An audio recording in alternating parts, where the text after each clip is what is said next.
redha dengan semua penghuni-penghuni syurga. Itu yang kita nak, walladzina yusaddiquna biyaumiddin. Mereka yang mempercayai hari pembalasan. Percaya macam mana ni? Percaya secara jazam, secara total. Tak boleh sekejap kita percaya, sekejap kita tak percaya.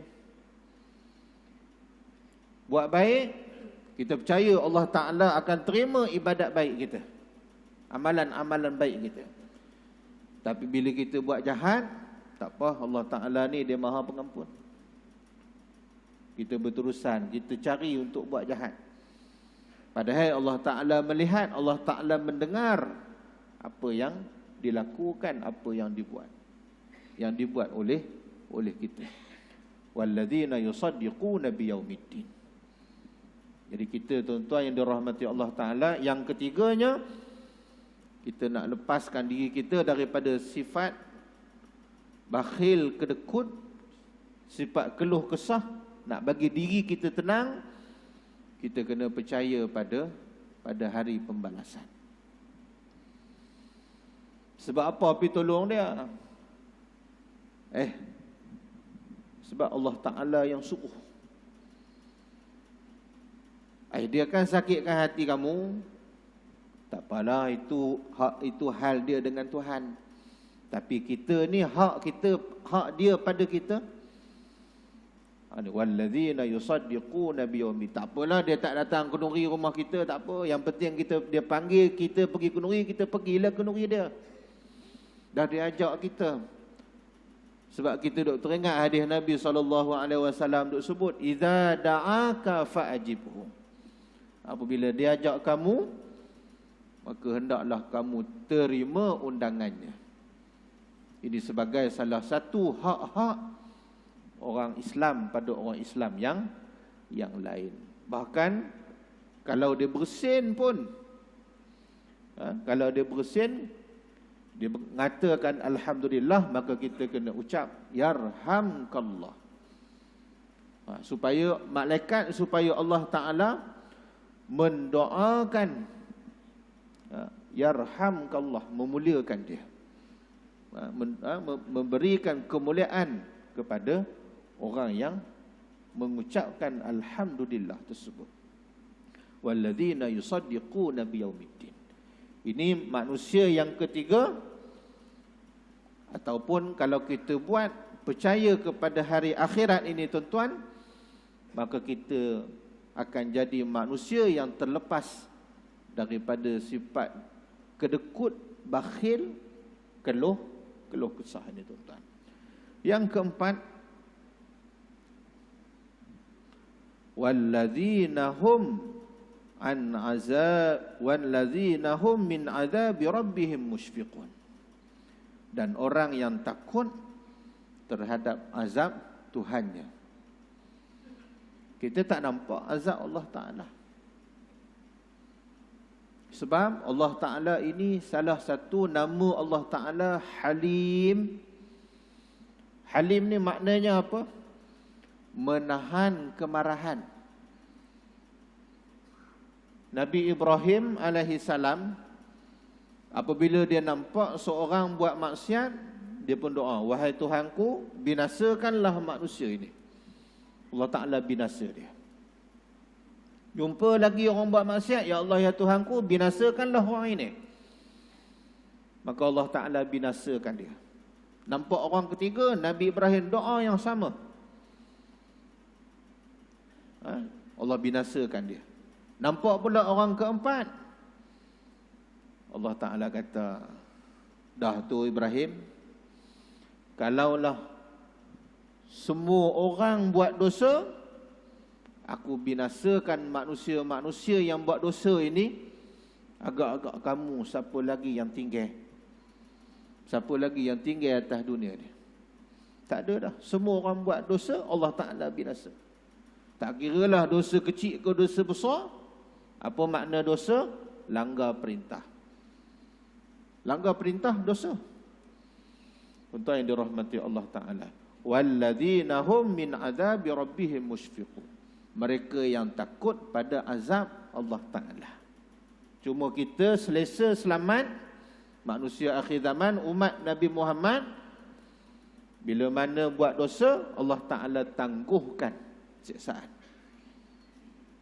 Allah Ta'ala tangguhkan siksaan di akhirat. Ke akhirat nanti baru kena.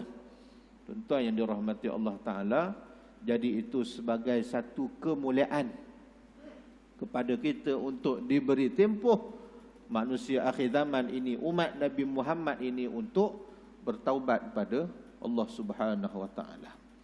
Yang selanjutnya tuan-tuan yang dirahmati Allah Ta'ala, walladzina hum li furujihim hafizun.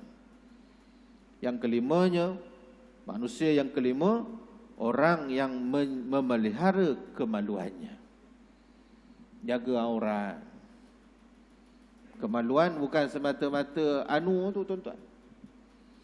Aurat kemaluan kita. Sama mahram, kat mana kemaluan? Kat mana aurat yang kita kena jaga? Kalau anak saudara balik, adik ipar balik, kakak ipar balik datang rumah kita, ya, kita pakai seluar pendek aja. Tutup aurat tak nama tu? Tak tutup aurat. Aurat sesama Islam, aurat bukan Islam. Aurat orang Islam dengan orang bukan Islam. Bagaimana? Aurat isteri kita, adakah masuk dalam kategori ini? Aurat anak-anak kita masuk tak dalam kategori ini? Tetap masuk. Qu anfusakum wa ahlikum nara. Peliharalah kamu dan juga diri kamu. Peliharalah diri kamu dan juga ahli keluarga kamu daripada api neraka. Walaupun nas itu nas umum, tapi ia menjadi satu prinsip, menjadi satu kaedah kepada diri kita, kepada tanggungan kita, adalah hak untuk kita jaga. Tuan yang dirahmati Allah Ta'ala, illa ala azwajihim aw ma malakat aymanuhum fa innahum ghairu malumin.